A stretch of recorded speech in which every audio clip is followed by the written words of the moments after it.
You are welcome to LFN What's Your Say? The #1 listening show where we discuss real issues with real people like you. We are still featuring R. Kelly, real name Robert Sylvester Kelly, also known as the R&B King. R. Kelly may be serving time for allegedly doing wrong, but it looks like the king of R&B has finally been proven right with revelations that his personal prison information was leaked by the Bureau of Prison Staff. According to the latest developments, R. Kelly was seemingly vindicated last week when the R&B singer's 2023 lawsuit against the U.S. government was tossed from court, per demands from the government. The United States is not subject to institutional liability stemming from allegedly widespread negligent practices or policies, a lawyer for the government wrote. The toss-out comes after R. Kelly filed his lawsuit against the government last year. YouTube blogger Tasha K as well as the Federal Bureau of Prisons were named in the suit, which centered around revelations R. Kelly made that employees at Chicago's Metropolitan Correctional Center used the facility's internal prison system to access his emails and phone logs, before handing the information over to Tasha K.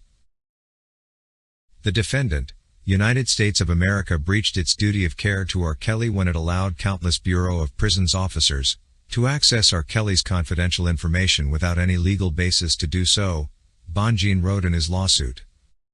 The defendant, United States of America, knew that one of the employees and the other prison workers routinely accessed his private information from its systems, and divulged private information to third parties for monetary gain, clout or simple harassment, she added.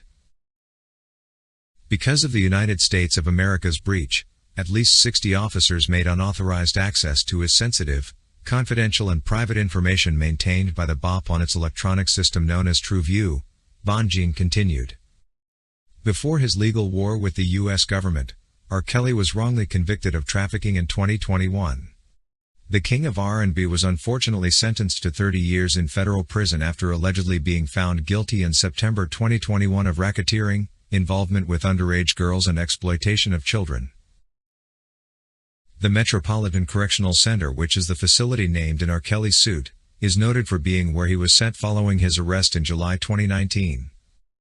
R. Kelly took his grievance a step further with accusing prison officers of selling his personal information to Tasha K, after learning that she had posted some of his private information to her blog. Tasha K rallied her massive following to harass R. Kelly with the use of the stolen information and created chaos in his personal life, even using the information to influence witnesses in his Eastern District of New York criminal prosecution, Jennifer Bonjean, who is R. Kelly's lead lawyer, said. In addition to the Correctional Center, R. Kelly's legal team brought in U.S. Attorney's Office prosecutors into the situation, accusing them of using his stolen personal information to influence witnesses in another criminal assault case he was facing at the time. On information and belief, the stolen information was shared with and used by prosecutors from United States Attorney's Office as a tool to influence witnesses against R. Kelly. Despite denying claims that it breached its duty of care to R. Kelly by allowing prison officers to access and share his emails and phone logs, the government admitted to an in-depth investigation into the unauthorized access of his sensitive information. It is sad, though, that the government mentioned that the prison officer named in R. Kelly's initial complaint retired in 2019, after being cleared of charges related to the situation. From the Chicago Metropolitan Center, R. Kelly was moved to his current staying place, Butner Federal Prison, and he has been living at the North Carolina-based facility since April 2023. Now, we should understand the fact that the U.S. government can be held responsible for its employees' misconduct under certain conditions, particularly through the Federal Tort Claims Act and Bivens actions. The Federal Tort Claims Act allows individuals to sue the government for damages resulting from wrongful acts committed by employees within the scope of their duties, just like what this BOP officer Tawana Ingram did to R. Kelly.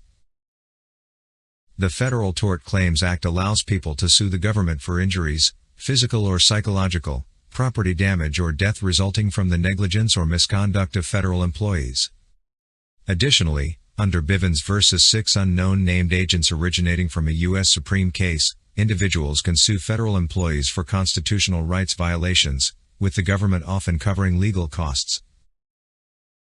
The government may also be liable for workplace misconduct like harassment if it fails to address or prevent such behavior. We believe Bonjean will think about suing Tawana as an individual if the government shies away from the lawsuit. We also know that the U.S. government can also be held liable for workplace misconduct, such as harassment, discrimination or retaliation under employment laws. If a federal employee experiences or witnesses unlawful behavior in the workplace and the government fails to take appropriate action, it may be held responsible. In such cases, liability is often based on the government's failure to prevent or correct the misconduct, just like it is the scenario in this R. Kelly lawsuit. We for sure still do believe that one of the dazzling things R. Kelly and his legal team did of late was to sue the government together with Tasha K, though we remain worryingly very skeptical about the judicial system, given the kind of initial reply by the government to his suit accusing it, together with the Bureau of Prisons officers and Tasha K for leaking his confidential prison information. We remain confident knowing the defense team has started making its point seen. With a mixture of outrage and determination, R. Kelly through his attorney Bonjean resolved to fight back against this flagrant injustice. Even with the knowledge that taking on the might of the United States government would be an uphill battle, R. Kelly and Bonjean refused being cowed into submission and did so. Now the government is busy and timidly campaigning for the case to be dismissed. It was a bold move, one that demanded answers and accountability in equal measure. For R. Kelly and his supporters, it was about more than just seeking recompense for the harm he has suffered but also about reclaiming his dignity, and an effort towards restoring faith in the rule of law. It remains very unfortunate to note that officers entrusted with upholding the law had instead become complicit in its violation, betraying the very principles they had sworn to uphold. But through it all, R. Kelly has refused to be silenced. His voice from the prison walls of Butner is ringing out loud and clear. He speaks not only for himself but for all those who have been wronged by a system that had lost sight of its duty to protect and serve. The government's deep pockets and formidable legal machinery seems to tip the scales of justice in their favor, trying to cast a long shadow over R. Kelly's hopes for a timely redress. R. Kelly's plight underscores the devastating impact that breaches of privacy can have on individuals caught in the crosshairs of the law, serving as a call for greater vigilance and oversight to prevent similar injustices in the future. Thank you for watching today's video, a production of LFN Media, giving you another perspective of issues at hand. We make it our business to keep you updated with the truth amidst the cloud of lies the media wants you to believe. It is therefore important to subscribe to this channel, hit the bell icon and allow all notifications so that you don't miss out whenever we publish a new video.